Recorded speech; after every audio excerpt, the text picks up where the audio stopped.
ఓం సాయిరామ్. సమర్థ సద్గురు శ్రీ సాయినాథ్ మహారాజ్కి జై. సాయి భక్తులందరికీ కూడా నా నమస్కారం అండి. అందరూ ఎలా ఉన్నారు?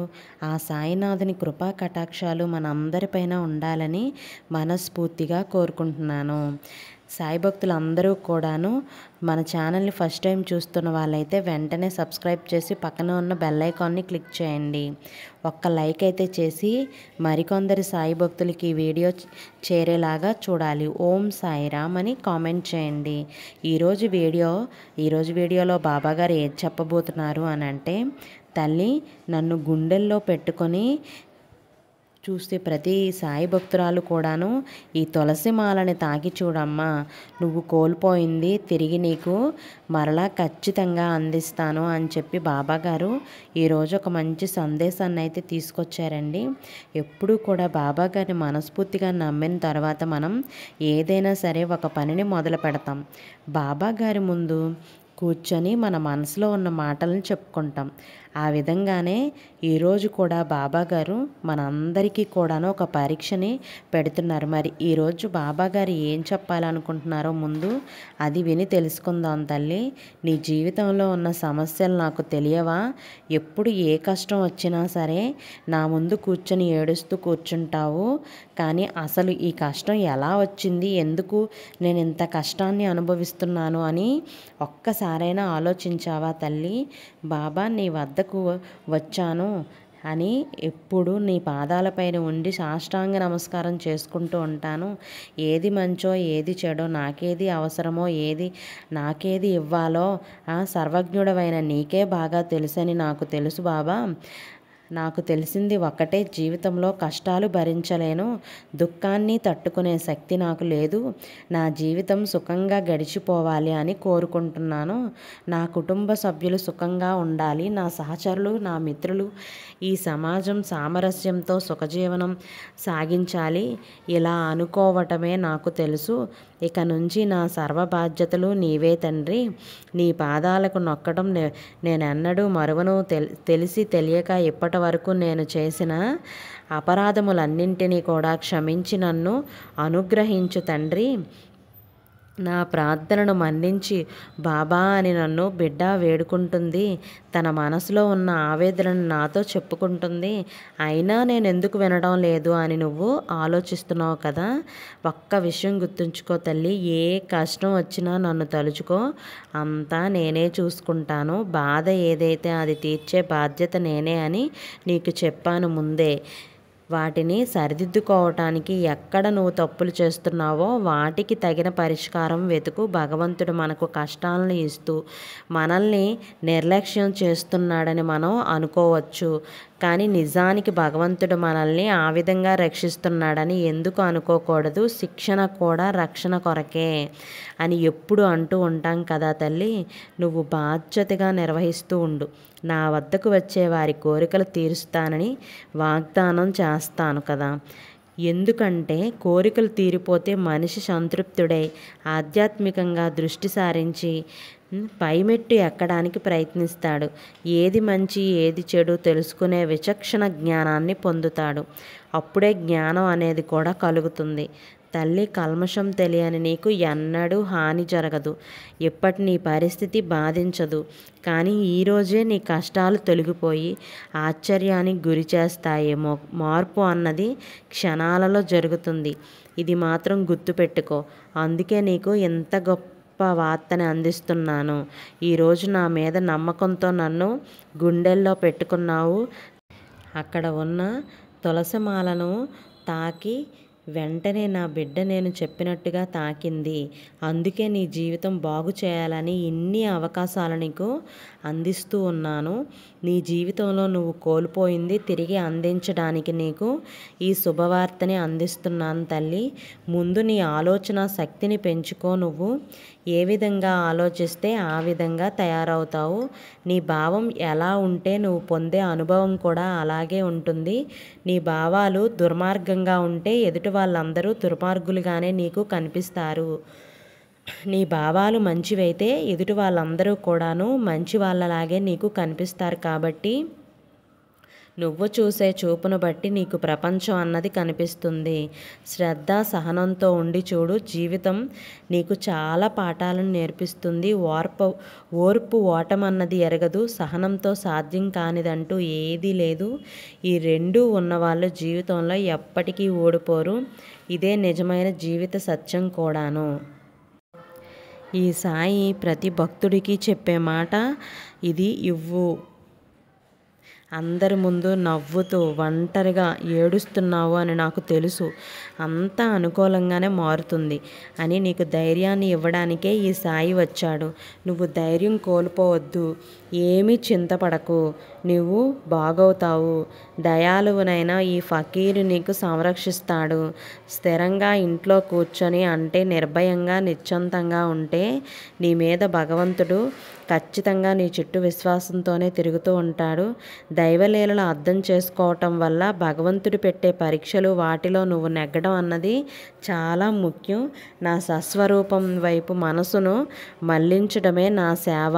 అది నా నిజమైన భక్తి. నేను ఎప్పుడూ ఆనందంగా ఉండే చైతన్యం అనే అనుభవంతో తెలుసుకున్నప్పుడు కలిగే శుద్ధి స్థితియే జ్ఞానం అని మర్చిపోకు తల్లి. ప్రతి అడుగు కూడా జాగ్రత్తగా వేస్తూ ముళ్ళ నుండి తప్పించుకొని ముందుకు పోవటం ఒక్కటే సులభమైన ఉపాయం.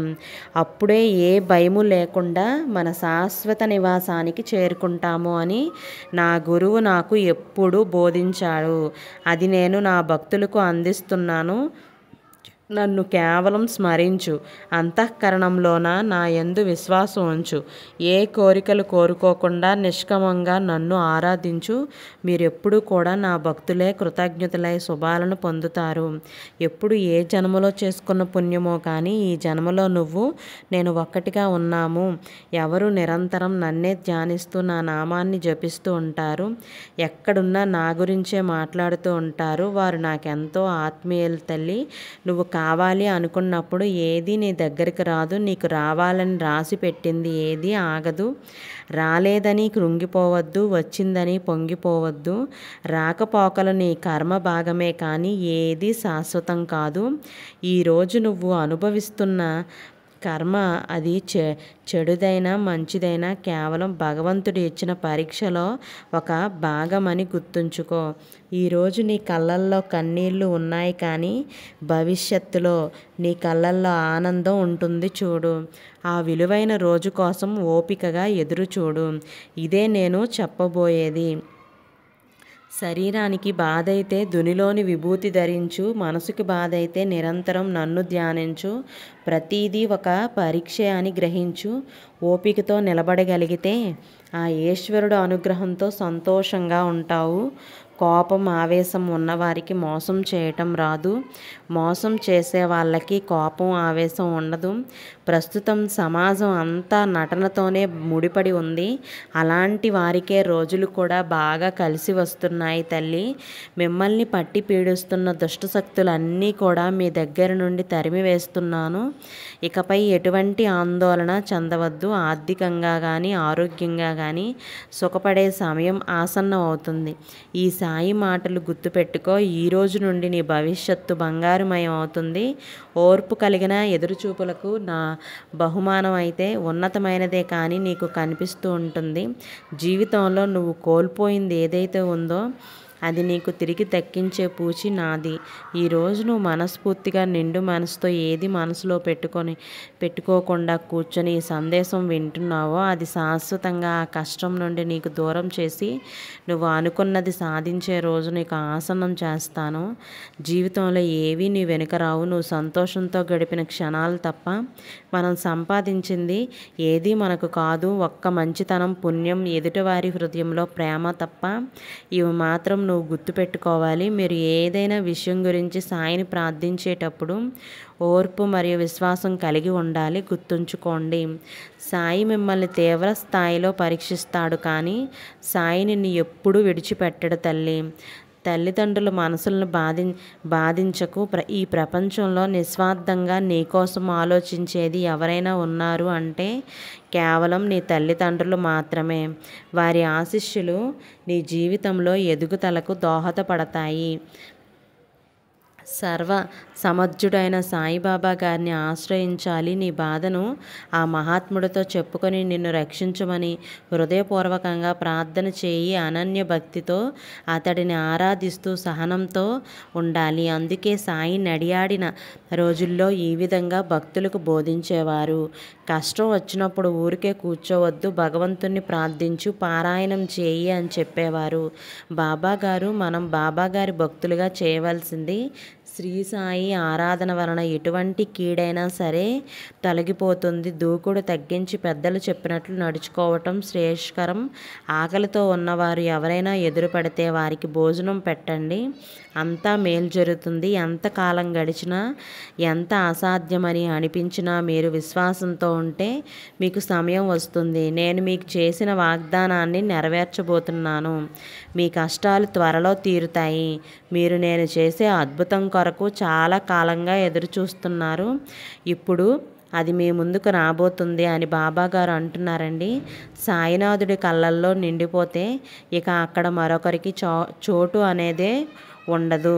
ఇదే సాయి భక్తుల్లో మర్మం. భక్తులు శ్రద్ధ నిష్టలను కలిగి ఉంటే తమ మనోవిష్టాలన్నీ కూడా పొందగలుగుతారు. ఇది సాయి నామం యొక్క ప్రచండ శక్తి అని చెప్పవచ్చు. ఔషధం ఒక రకంగా పనిచేస్తుంది, అలాగే నమ్మకం అనేది ఒక రకంగా. ఒకవేళ మనసులో విశ్వాసం అనేది ఉంటే అప్పుడు అంతా మంచి జరుగుతుంది. ఆ పైన అంతా ఆ భగవంతుడు చూసుకుంటాడు. తల్లి, మన ఆలోచన ఎదుటివారి ఆలోచనలు తప్పు అనే భావన వద్దు. విరుద్ధమైన అభిప్రాయాల వివరణ కూడా మనకు అవసరం లేదు. సాయినాథుడి కళ్ళల్లో నిండిపోతే ఇక అక్కడ మరొక చోట అన్నదే లభించదు. ఇదే సాయి భక్తుల్లో మర్మం. భక్తులు శ్రద్ధనిష్టలను కలిగి ఉంటే తమ మనోవిష్టాలన్నీ కూడా పొందగలుగుతారు. ఇది సాయి నామం యొక్క ప్రచండ శక్తి అని చెప్పవచ్చు. ఔషధం ఒక రకంగా పనిచేస్తుంది, అలాగే నమ్మకం అనేది ఒక రకంగా. ఒకవేళ మనసులో విశ్వాసం అనేది ఉంటే అప్పుడు అంతా మంచి జరుగుతుంది. ఆ పైన అంతా ఆ భగవంతుడు చూసుకుంటాడు. తల్లి, మన ఆలోచన సరైనది, ఎదుటివారి ఆలోచన తప్పు అని అనిపించినప్పుడు విరుద్ధమైన అభిప్రాయాల్ని మనకు అవసరం లేదు. ఈ సాయి మాటలు విను అహంకారాన్ని వదిలించుకోవాలని నిర్ణయించుకునేవారు చాలా అరుదుగా ఉంటారు. అలాంటి అభిమానం లేనివారు మాత్రమే శరీరం మీద ఉన్న మమకారాన్ని జయించగలుగుతారు. తల్లి, నువ్వు ఎక్కడున్నావో అక్కడే ఉండు. నీకు కావలసినది నన్ను అడుగు. ఎక్కడెక్కడో ఎందుకు తిరుగుతావు? నీ జిజ్ఞాసను నేను తీరుస్తాను. నాపై దృఢ విశ్వాసం ఉంచుకో. ఒకే మనసుతో నన్ను చూడు, నేను కూడా నిన్ను అలాగే చూస్తాను. నా గురువు నాకు ఎంతకంటే వేరే ఏమీ నేర్పించలేదు తల్లి. భగవంతుడు అడిగిన తక్షణమే ఏదైనా సరే ఇవ్వగలడు అని దృఢ విశ్వాసం ఏర్పరచుకున్నావు. అంతే విశ్వాసంతో ఉండు. భగవంతుడు తనను నిజంగా నమ్మిన భక్తులకు అడిగిన వెంటనే అడిగినవన్నీ ఇవ్వకపోవచ్చు, కానీ అవసరం ఉన్నవి అవసరమైన సమయంలో తప్పకుండా ఇస్తాడు అన్న నమ్మకాన్ని మాత్రం వదులుకోవద్దు. ధైర్యం ఇచ్చే గురువుకి పాదాభివందనం చేస్తూ అన్ని క్షణాల సర్వ కష్టాలను ఎదుర్కొనే శక్తిని ఇవ్వమని సాయిని మాత్రం వేడుకుంటూ ఉండు. ఎప్పుడూ నా నామస్మరణతో జపిస్తూ జీవితంలో ఎంతటి కష్టం వచ్చినా ఎదిరించే శక్తిని ప్రసాదించమని ప్రతి క్షణం నువ్వు నాతో చెప్తూ ఉన్నావు. నేను నీ బాధని చూస్తున్నాను, చింతించకు. నేను మీకు ప్రతి కష్టంలోనూ ఏ పరిస్థితుల్లోనైనా నేను మిమ్మల్ని ఒంటరిగా వదిలిపెట్టను. నేను ఎప్పుడూ మీ గురించే, మీ పరిస్థితుల గురించే, మీ కష్టాల గురించే ఆలోచిస్తూ ఉంటాను. కష్ట సుఖాలు అన్నవి ఎవరికైనా సహజమే తల్లి. కష్టం వస్తుంది, దాని వెనుక సుఖం కూడా వస్తుంది. వాటిని ఎవరైనా అనుభవించి తీరాల్సిందే. వచ్చిన కష్టం వెళ్ళక తప్పదు, వెళ్ళిపోయిన సుఖం తిరిగి రావటం కూడా తప్పదు. మనకి కావాల్సింది కాస్త సహనం, ఓర్పు అన్నది ముఖ్యం. ఎప్పుడైతే మన పాప పరిహారం జరుగుతుందో అప్పుడు భగవంతుడే నీ ముందుకు గురువు రూపంలో వస్తాడు. అతని పరిశీలనలో జీవునికి జరగవలసిన పరిహారాలు నివృత్తి జరుగుతుంది అని గుర్తుపెట్టుకో. జీవిత ఆశయాన్ని మర్చిపోకు. నా వద్దకు వచ్చే వారి కోరికలు తీరుస్తానని ఎప్పుడూ వాగ్దానం చేస్తాను. ఎందుకంటే కోరికలు అనేవి అనంతం. కాబట్టి నా భక్తులు ఏది అడిగినా తీర్చే బాధ్యత ఒక తండ్రిగా, ఒక గురువుగా ఇది నా బాధ్యత. మనసు అనే అద్దంపై కామ, క్రోధ, లోభ, మోహ, మద, మాత్సర్య, ద్వేషం అనే పొరలు ఉన్నాయి. కాబట్టి వీటిని శుభ్రం చేస్తే అద్దంలో అందంగా దేవుడి ప్రతిబింబం అనేది కనిపిస్తుంది. అది నువ్వు చూసి తీరాలి. బాబాగారి లీలలు అంతులేనివి. ఒక బాబాగారి లీల చెప్తాను వినండి. బాబాగారు ఒకసారి సర్పరూపంలో బాలాజీ పాటిల్కు చెందిన పశువుల కొట్టంలో కనిపించారు. బాలాజీ పాటిల్ భయపడి బెదిరిపోయాక ఒక చిన్న గిన్నెలో పాలు పోసి త్రాగడానికి అనువుగా ఉంచాడు. ఆ తర్వాత ఆ సర్పం అక్కడ నుండి అదృశ్యమైనది. తర్వాత ఎక్కడా కూడా కనబడలేదు. ఈ లీల అంతయు కూడాను సాయిబాబా వారి భక్తుడైన బాగోజీ షిండే యొక్క అన్నయ్య ఆయన రఘు పాటిల్ సమక్షంలో జరిగినది. సాయిబాబా గారి ఈ లీలకు సంబంధించిన చిత్రపటం అనేది షిరిడీలో క్యూ కాంప్లెక్స్ 1లో పక్క గోడ మీద తగిలించి ఉన్నారు. ఇది మీరు ఎప్పుడైనా షిరిడీకి వెళ్ళినప్పుడు గమనించవచ్చు.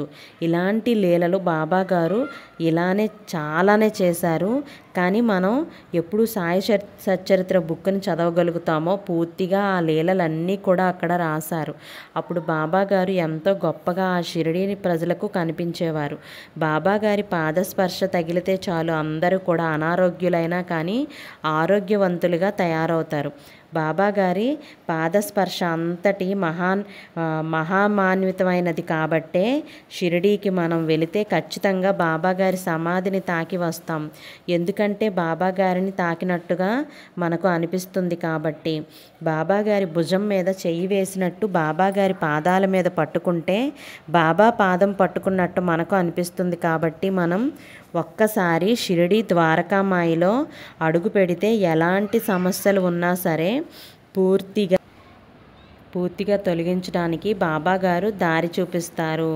ఈరోజు నా మీద నమ్మకంతో గుండెల్లో పెట్టుకొని ఈరోజు మీరు ఆ తులసి మాలను తాకిన